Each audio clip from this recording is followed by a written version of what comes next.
Antes de começar o vídeo, gostaria de dar meus parabéns ao grande Cirão da Massa pelo dia do seu aniversário e desejar muita saúde, prosperidade e força para os desafios que possam aparecer.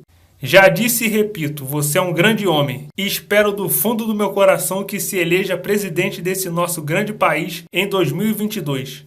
Agora vamos aos temas do vídeo. Eu tenho visto alguns vídeos de falas de bolsonaristas e de políticos bolsonaristas com a narrativa de que o Ciro, se posicionando contra a PEC dos precatórios, estaria contra o Auxílio Brasil e que estaria sacrificando os pobres por um objetivo eleitoral. É uma narrativa esdrúxula, até porque o Ciro defende abertamente um programa de renda mínima e não um auxílio que só vai durar durante um ano, justamente o ano eleitoral. Bolsonaro é que está usando isso como objetivo eleitoral. É a velha prática política de acusar o seu adversário de fazer o que você próprio está fazendo. E como o Ciro vai explicar, o Brasil tem muito dinheiro para fazer isso tudo. O problema é que está sendo desviado, justamente para pagar juros da dívida pública e emendas de relator, por exemplo. Vejamos a fala do Ciro.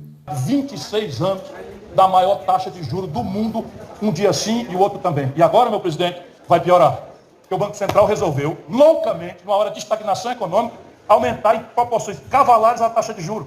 1,5% no Copom da semana passada, vai ser 1,5% em dezembro. Sabe quanto é que custa 1,5%, companheirada? 1,5% que o governo aumenta a taxa de juros, que a gente não tem direito de discutir nada. Sabe quanto é que custa por ano, do bolso do povo? 75 bilhões de reais com B de bola. Sabe quanto é que vai custar o tal Auxílio Brasil que o Bolsonaro matou irresponsavelmente o Bolsa Família, sem sequer ter construído o financiamento da alternativa? 37 bilhões.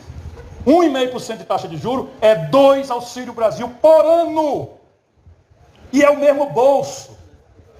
Isso que eles não querem deixar que o povo brasileiro entenda. Sabe, gasto corrente, que a contabilidade chama, é quando você gasta dinheiro público para botar gasolina no carro da polícia. Gasto corrente é quando você compra papel higiênico para o professor ter papel higiênico no banheiro. E gasto corrente é o que você paga de juro, sem abater a dívida. É assim, é gasto corrente igualzinho. Pois bem, 75 bilhões é 1,5% de juros que eles aumentaram de uma pancada agora. Mas o Brasil vai pagar mesmo 1 trilhão e 400 bilhões de reais entre juros e amortização e rolagem da dívida pública. E eles meteram um teto de gastos. Tudo loucura.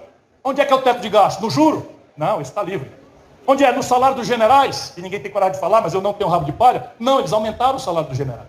Sabe onde é que eles botaram o teto de gasto? Nos salários humildes e no investimento em saúde, educação e infraestrutura do país. De maneira que o país está com zero investimento. Não estão pagando sequer os precatórios. Agora vão fazer uma emenda. Sabe o que é precatório? É depois do cabo passar 20 anos brigando na justiça, com todo respeito aos magistrados ilustres aqui presentes, né? A justiça brasileira anda a passo de carga do manto das duas pernas. Né? Quando é para pobre. Né? Quando é para pobre, anda. Pois bem, um pobre no Brasil ganha uma indenização do Estado, 20 anos de luta depois, a sentença para ser cumprida chama precatório. Sabe o que as suas excelências estão fazendo? Um calote no precatório. Para tirar dinheiro das pessoas que ganharam na justiça para pagar só por um ano, o ano eleitoral, o Auxílio Brasil.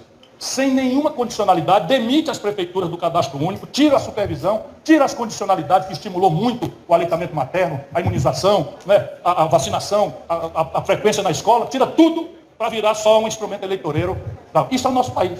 Como vocês viram, essa PEC é para dar calote em gente humilde. E é um instrumento eleitoreiro para tentar comprar votos, não só das milhões de pessoas que estão muito necessitadas, mas também votos do Congresso, através das emendas de relator. Aliás, o Ciro vem denunciando essas emendas há muito tempo. Eles inventaram um negócio chamado emenda do relator. Sabe o que é isso? O país tem 30 bilhões de reais livre para investimento, que é nada.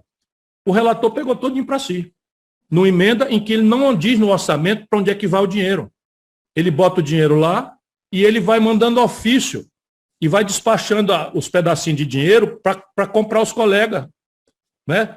Agora foram 18 bilhões de reais e um terço de roubado. Além do resto, tudo ser pulverizado sem obediência a nenhuma estratégia, nem de moradia, nem de saúde, nem de educação, de nada. Cada um faz uma obrinha não sei aonde, ou aqui, na melhor hipótese. Porque a pior hipótese é que metem o dinheiro no bolso sem dar satisfação a ninguém. Diante disso, partidos de oposição entraram no STF, devido à falta de transparência para onde está indo o dinheiro público. A PEC dos precatórios nunca seria aprovada no primeiro turno sem as emendas de relator. O que são essas emendas de relator? As emendas de relator foram criadas pelo Congresso em 2019, primeiro ano do governo Bolsonaro, e é um dinheiro reservado para ser liberado para obras nos redutos eleitorais dos parlamentares. Este ano, o valor previsto está em torno de 17 bilhões de reais. E não há transparência, não há critério definido para a liberação, não tem como saber quais deputados receberam e seus respectivos valores. Assistam como Arthur Lira comprou votos nas vésperas do voto da PEC dos precatórios, utilizando as emendas de relator. E antes mesmo da votação dessa semana, deputados de oposição afirmaram que o governo estava liberando dinheiro de emendas em troca de apoio à PEC dos precatórios. A primeira tentativa de votar a PEC foi no dia 27 de outubro, mas não houve quórum. De acordo com um levantamento da Associação Contas Abertas, no dia seguinte, dia 28, foram liberados 429 milhões em emendas de relator. E no dia 29, mais 480 milhões de reais. Ao todo, mais de 900 milhões de reais. Em 2 dias, foram liberados 30% do total do mês, que foi de quase 3 bilhões. A votação em plenário ocorreu na madrugada de quinta-feira. O ministro da CGU disse o seguinte no dia 7 de outubro. Abre aspas. Em relação às irregularidades, nós já estamos chegando em algumas. E em breve será de conhecimento de todos. Estamos com as equipes atuando em conjunto federal, com o Ministério Público Federal. Fecha aspas. Para corroborar isso tudo que foi falado, o deputado Celso Maldaner, do MDB, afirmou que ofereceram 15 milhões de reais em emendas parlamentares para que votasse a favor da PEC dos precatórios. Depois de muitos meses, a Rosa Weber, do STF, decidiu finalmente vetar essa farra com dinheiro público, atendendo ao pedido dos partidos de oposição. A ministra Rosa Weber, do Supremo Tribunal Federal, atendeu agora há pouco a um pedido dos partidos de oposição e suspendeu o pagamento das chamadas emendas de relator. Segundo a ministra, enquanto as emendas individuais e de bancada vinculam o autor da emenda ao beneficiário das despesas, tornando claras e verificáveis a origem e a destinação do dinheiro gasto, as emendas do relator operam com base na lógica da ocultação dos efetivos requerentes da despesa. Rosa Weber afirmou que o sistema de emendas do relator não é compatível com o regime democrático.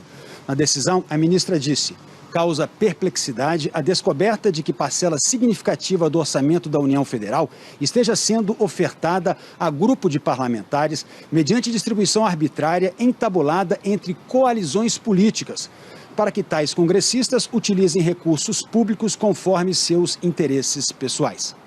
Rosa Weber determinou a imediata suspensão do pagamento das emendas do relator e determinou também que governo federal e Congresso Nacional adotem medidas de transparência para a execução do orçamento. Com essa decisão, a oposição já consegue enxergar um final diferente para a votação do segundo turno da PEC dos precatórios, uma vez que, nas palavras do líder da oposição, Alessandro Molon, o que foi prometido em primeiro turno não será entregue, e as promessas de segundo turno serão vazias. Resumindo, é uma derrota gigantesca para a estratégia eleitoral do Bolsonaro e uma vitória para o Brasil. Uma grande parte da população que não iria receber nenhum auxílio poderá continuar recebendo auxílio emergencial caso essa PEC dos precatórios seja derrotada, porque esse seria o plano B do governo. E o governo não vai ter orçamento para continuar com as emendas de relator em 2022. Ou seja, não poderá comprar votos na Câmara e o Bolsonaro ficará na corda bamba do impeachment, porque todo mundo sabe como funciona o Centrão. Suga tudo que pode e depois que você não serve mais, te joga na fogueira.